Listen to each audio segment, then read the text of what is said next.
السلام عليكم ورحمة الله وبركاته. أقترح عليكم اليوم un exercice sur la compatibilité des groupes sanguins.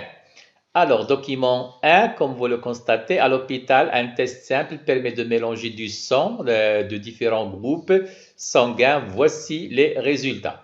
Donc, donneur, comme vous le constatez, groupe sanguin du donneur, groupe sanguin du receveur.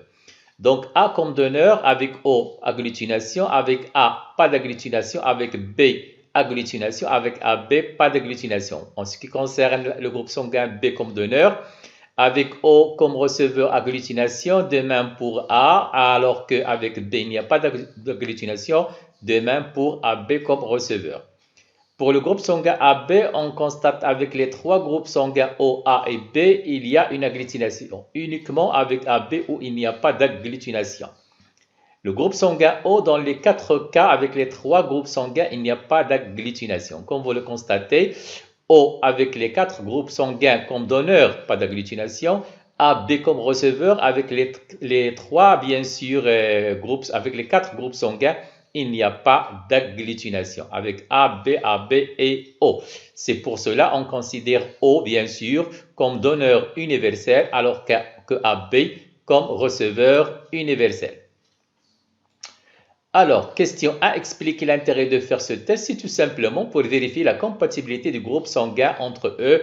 Dans quel cas ils sont compatibles, dans quel cas ils ne le sont pas. Deuxième question, indiquez ce que vous constatez d'étonnant dans ce test. C'est tout simplement, dans certains cas, il y a agglutination, dans d'autres cas, il n'y a pas d'agglutination. Donc, certains mélanges de groupes sanguins sont détruits. On parle des globules rouges. Et d'autres restent intacts au niveau du donneur O et du receveur AB. Les mélanges, ils sont intacts, c'est-à-dire il n'y a pas d'agglutination. Alors, nommer le groupe du donneur universel, je l'ai déjà dit auparavant, donc il s'agit de O. Nommer le groupe sanguin du receveur universel, il s'agit de AB. Voilà. Poser une problématique. Comme vous le constatez, notre document représente bien sûr les antigènes, les anticorps présents dans le sang d'un individu. On va commencer par celui qui a comme groupe sanguin A.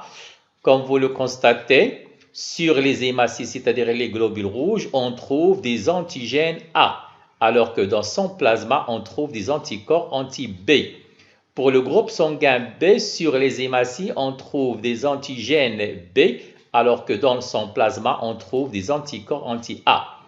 Pour ce qui concerne le groupe sanguin, les individus qui ont comme groupe sanguin AB, sur leur hématie, on trouve en même temps les antigènes A et les antigènes B, alors que dans leur plasma, on trouve ni anti-A, ni d'anticorps anti-A, ni d'anticorps anti-B. Pour le groupe sanguin O, sur les hématies, on ne trouve rien, ni antigène A, ni antigène B, alors que dans leur plasma, on trouve les anticorps anti-A et anti-B. On continue, proposer une problématique, tout simplement, comment expliquer la compatibilité ou non entre les groupes sanguins. Cinquième question, à partir du tableau, indiquez ce que contient le sang d'un individu du groupe B et celui d'un individu du groupe O. Tout simplement, bien sûr, en ce qui concerne l'individu ayant le groupe sanguin B, sur les hématies, on trouve des antigènes B, alors que dans son plasma, on trouve des anticorps anti-A. Alors que pour le groupe sanguin O, oui, sur les hématies, on ne trouve rien, alors que dans le plasma, on trouve en même temps les anticorps anti-A et les anticorps anti-B. Je continue. Sixième question, expliquer l'importance de la forme des anticorps. Comme on l'a constaté, bien sûr, il y a la forme des anticorps permet de se fixer sur un antigène spécifique. Comme vous le constatez, l'antigène A, bien sûr, on constate que l'anticorps plutôt anti-A se fixe sur l'antigène A, alors que l'anticorps anti-B, il se fixe, il est capable de se fixer sur l'antigène B. Il y a كاين تكامل في الشكل فيما بينهما. وتابع 7. En utilisant seulement les hématies et les anticorps, schématiser l'injection 1 du sang d'un individu A dans le sang d'un individu B, le sang d'un individu A à un sang d'un individu AB. Voilà. Donc, comme vous allez le constater, nous avons comme donneur un individu du groupe sanguin A, le receveur, son groupe sanguin, il est B.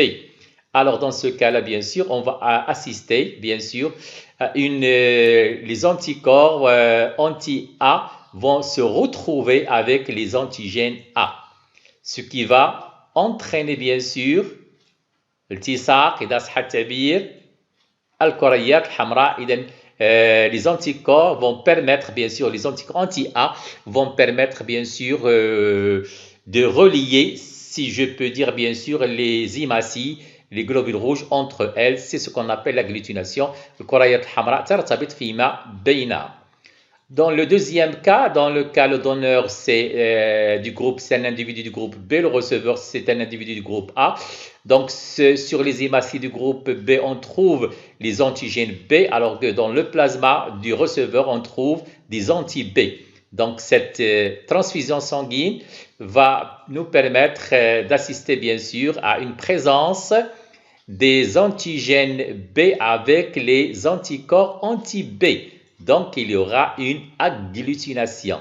Donc, cette transfusion sanguine n'est pas possible. Ça va entraîner la mort du receveur.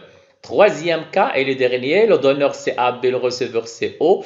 Donc, comme vous le constatez, dans ce cas-là, le donneur sur ces hématies, on trouve en même temps les antigènes A et les antigènes B. Dans le plasma d'un individu du groupe sanguin O, on retrouve en même temps les anticorps anti-A et anti-B. Donc, bien sûr, dans ce cas-là, les anticorps anti-A vont se retrouver avec les antigènes A et aussi, bien sûr, les anticorps anti-B vont se retrouver avec les antigènes B et ça va donner une agglutination. Donc, un sang du groupe, un individu qui a comme groupe sanguin AB ne peut pas, bien sûr, donner son sang à un individu du groupe sanguin O. Donc, cette transfusion sanguine, elle n'est pas possible. Merci.